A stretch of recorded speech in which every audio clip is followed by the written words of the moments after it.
ఇందాక వర్క్షీట్లో మనము ఇచ్చిన అక్షరాలన్నిటికీ కొమ్ము చేర్చి రాయడం వల్ల ఒక మీనింగ్ఫుల్ వర్డ్ని తయారు చేసాం కదా. ఇప్పుడు ఇచ్చిన అక్షరాలలో ఒక అక్షరానికి మాత్రమే కొమ్ము దీర్ఘం చేర్చి రాయండి. అది ఎలాగో చూద్దాం.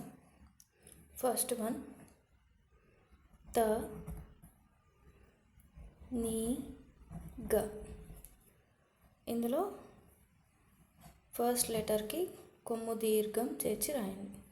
ఏమవుతుంది? తూనీగా అవుతుంది.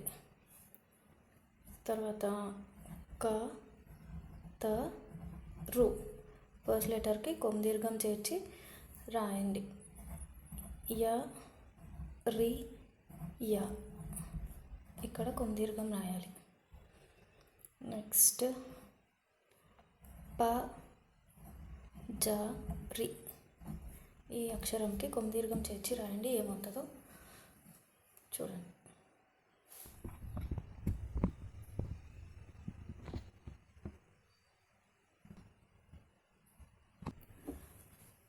కొమ్ము దీర్ఘం పదాలకి సంబంధించి 2 వర్క్షీట్స్ చూసాం కదా. ఇప్పుడు 3వ వర్క్షీట్ చూద్దాం.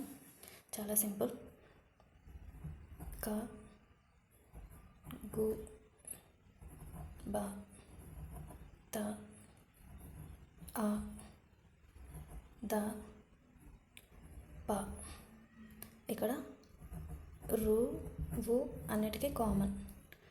ఇప్పుడు వర్డ్స్ ఫామ్ చేసి రాయాలి. ఎలా? క రు వు. ఫస్ట్ వర్డ్ క రు వు. సెకండ్ వర్డ్ గు రు వు. గు రు వు. అన్నీ ఇలా ఒక్కొక్క అక్షరం. అన్నిటికీ రువు అనేది కామన్గా ఉంటుంది. ట్రై చేయండి. Thank you for watching.